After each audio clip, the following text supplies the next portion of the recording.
Alright, so a lot to cover in this video. Got the oil pump changed out with the heavier duty one. Got the oil pan baffle welded in, got all that back together. While I got the motor out, I thought I would go ahead and wrap the exhaust manifolds, just try to reduce the under hood temperatures. I already wrapped the first bank. In the video, I'm currently wrapping on the second bank. A little different technique on the two. On the front bank, I I wrapped each of the call it cylinder 2, cylinder 3 separate from the head down to the main tube, and then ran one continuous piece from basically cylinder 1 head down to where the O2 sensor is. The second bank, I just going at it with one really long strip of exhaust wrap. After trying both, I don't know, 6 one, half dozen the other. I don't think it makes a big difference.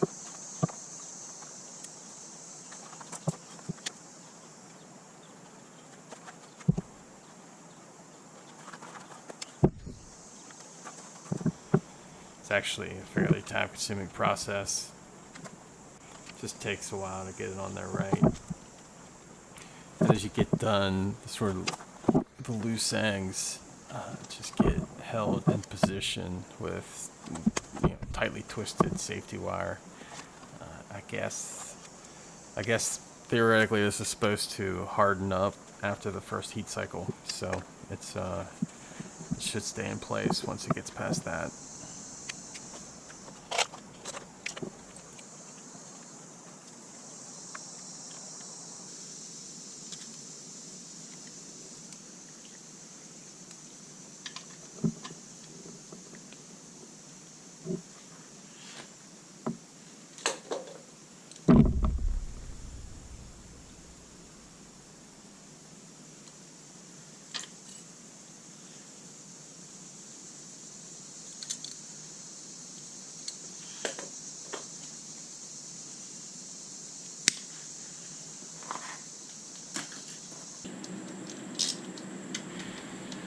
Before I put the engine back on, gotta get clutch, flywheel, rear main seal, pallet bearing all replaced. Working out and taking the rear main seal out.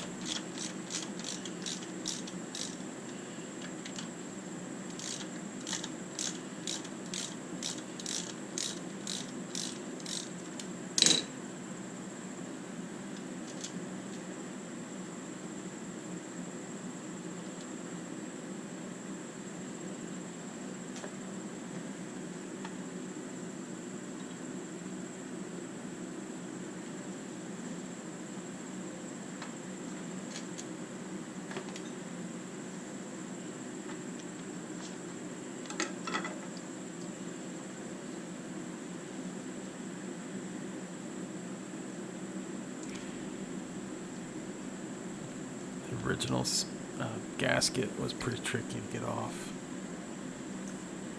A little razor blade just to try to get in behind it and pop it off.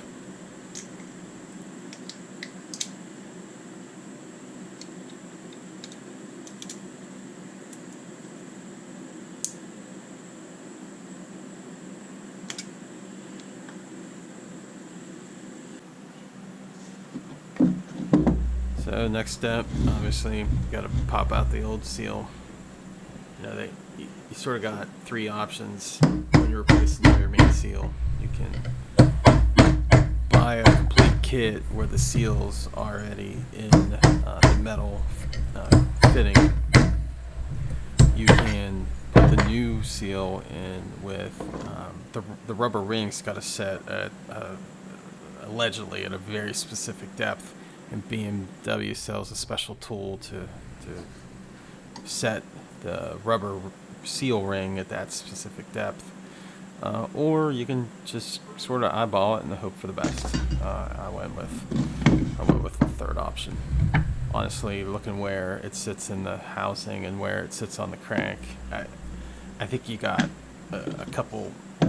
several millimeters of give plus or minus there. Should be fine.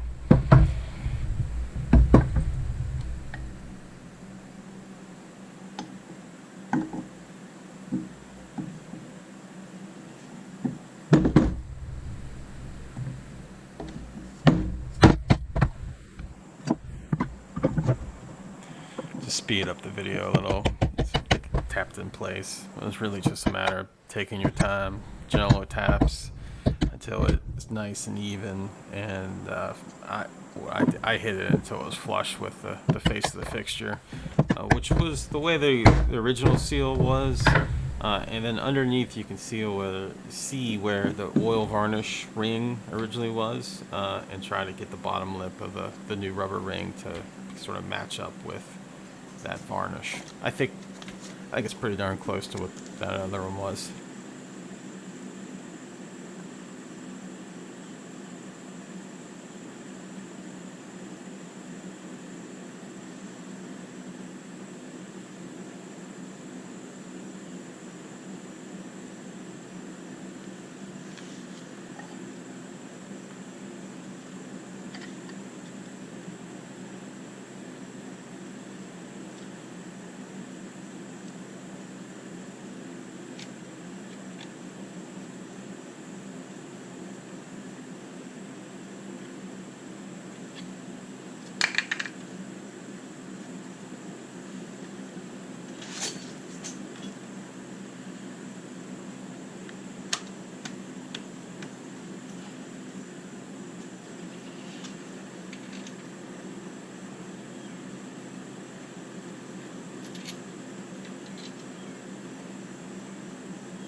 So I dug through the Bentley book to try to find installation procedure for this, or really anything. I just couldn't find it. I mean, the Bentley had front main seal, but it didn't have the rear main seal. So I don't know. Maybe I just couldn't read that day.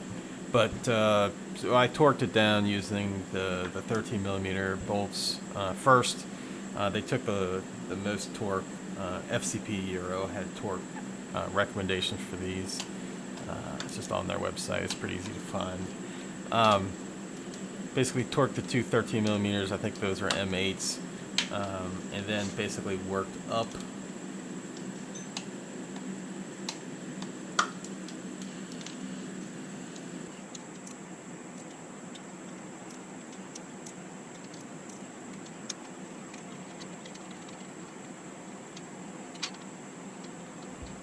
And last thing on the rear main seal, the two bolts in the back of the oil pan that come up through and they get torqued.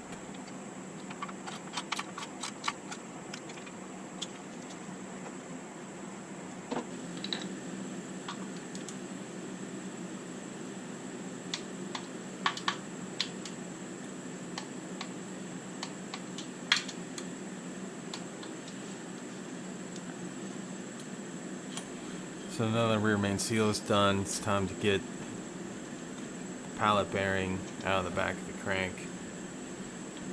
I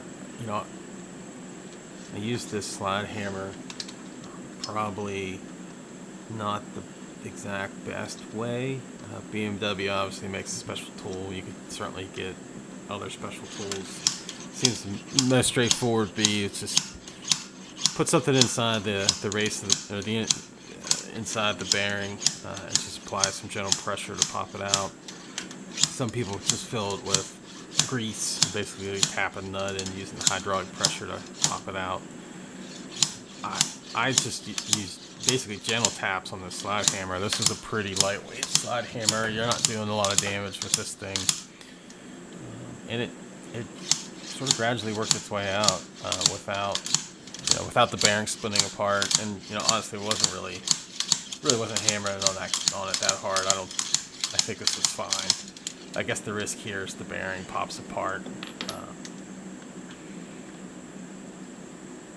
Once it's out, it's pretty straightforward to get the new one in. A little tap to get it started, and then it's just to find a socket that will hit on the race without catching the outside of the crank, and tap it into place.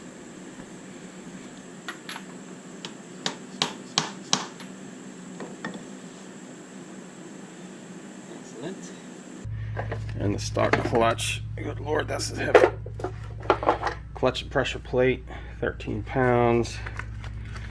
Take the flywheel.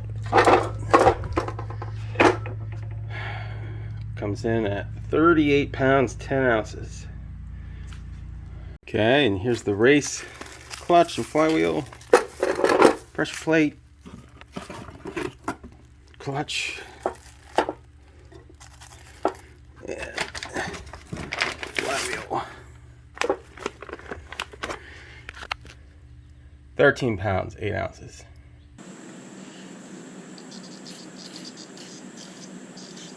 So that's like 25-pound difference in rotating assembly, rotating mass.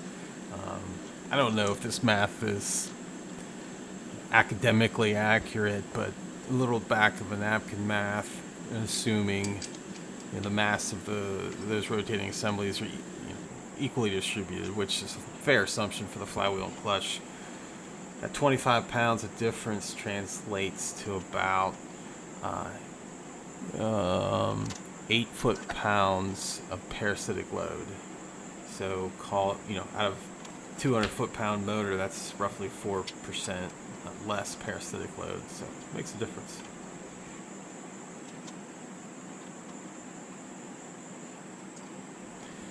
First step here is to chase and clean bolt holes in the back of the crank, flywheel bolt holes. Nice and cleaned up and make sure the new bolts stay.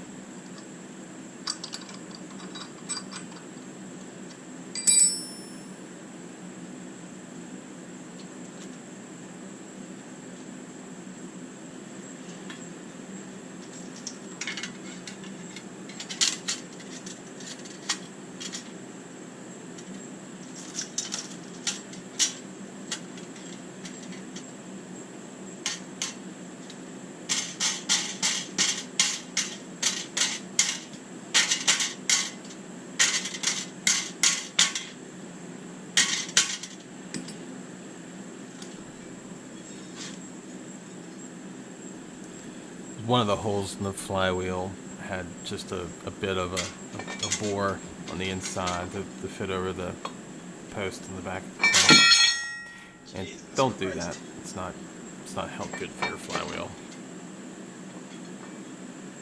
I need a bolt.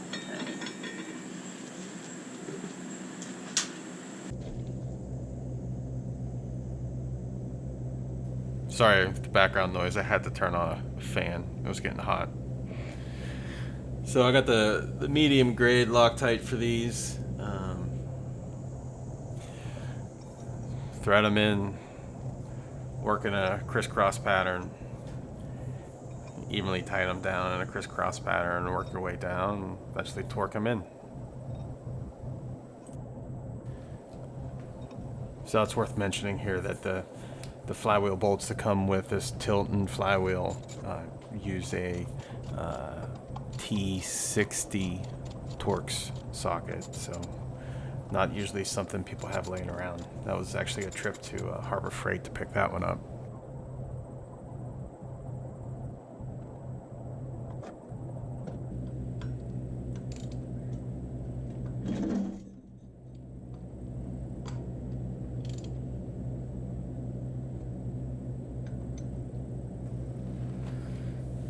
So the whole time I was working on this, I had it both supported underneath with boards and still had the engine hoist slash farm tractor holding it up from the top. So even when the motor laid over like that, it was basically caught by the hoist. So.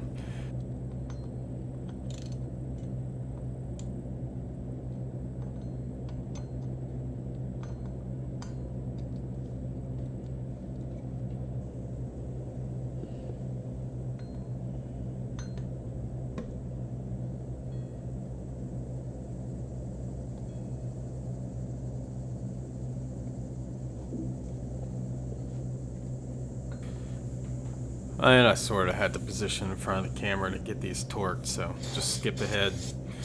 Get flywheel real good, clean up with spray cleaner. Make sure to get everything off the contact surface before bringing the clutch over.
Just like the flywheel, tighten these down gradually, working crisscross, even.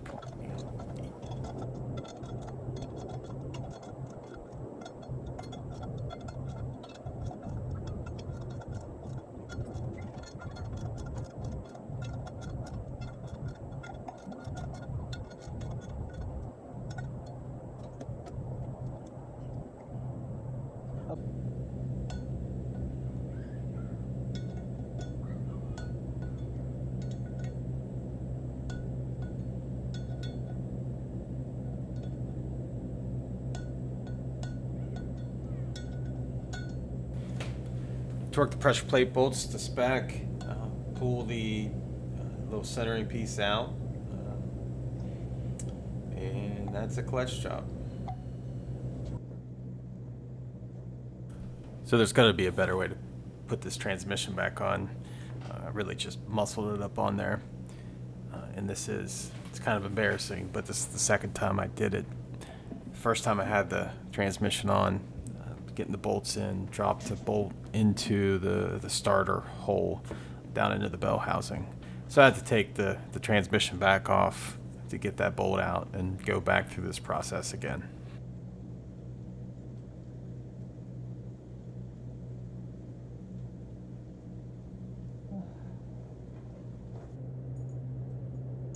And of course it started pouring down the rain, so I had to bring the transmission back in to finish bolting it up, but it was probably easier anyway once I got the motors positioned on a couple jack stands, a couple 2x4s.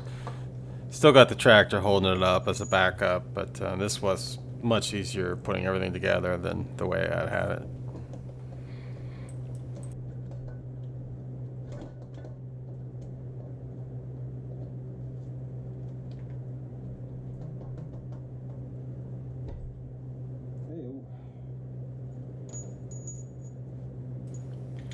So one of the more intimidating things about taking this transmission off is just keeping track of all the bolts.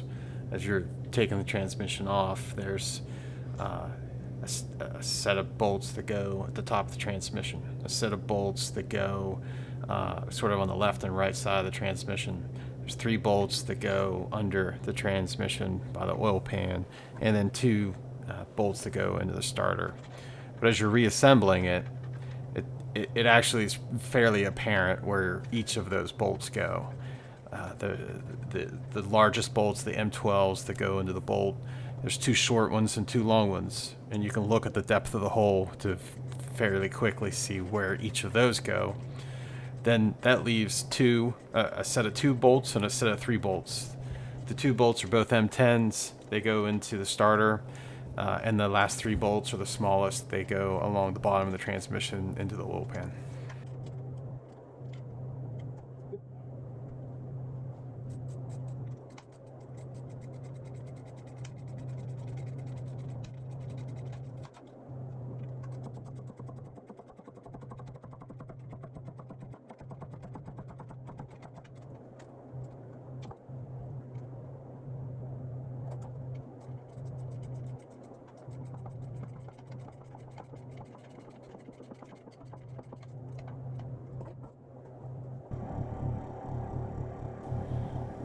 So I probably included too much footage of putting the engine back in, but I did want to show it continuously just to prove it could be done by yourself. It's not the easiest thing, but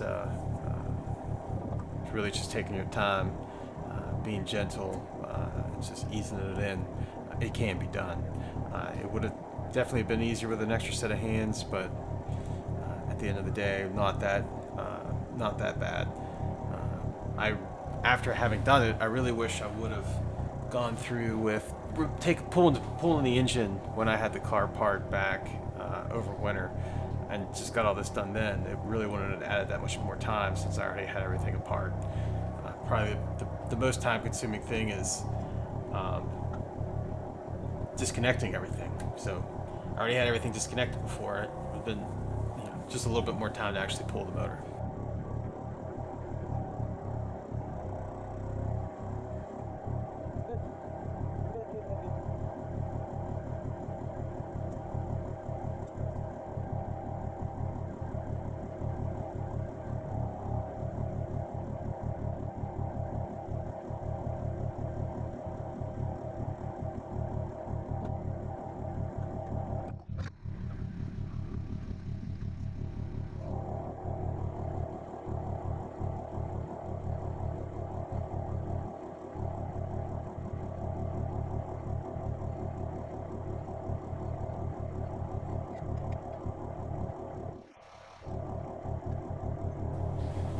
So right here you can see where that rear chain to that rear hoist point actually hits that trim around the bottom of the windshield.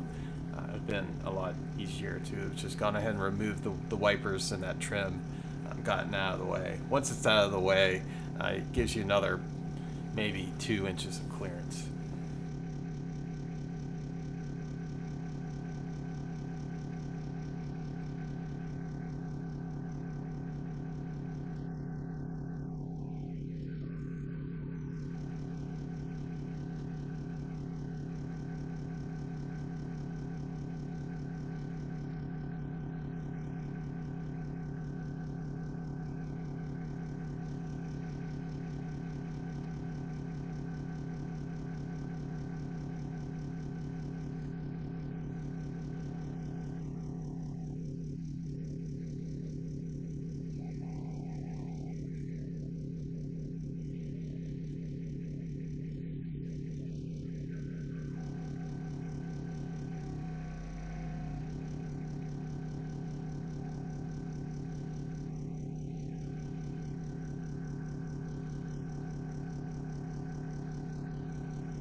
So that's pretty much it. Engine's back in. Now I got to get everything hooked back up.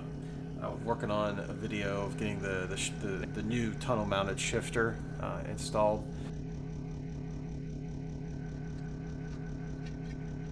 And just working towards getting ready for Hyperfest at VIR the first weekend of October.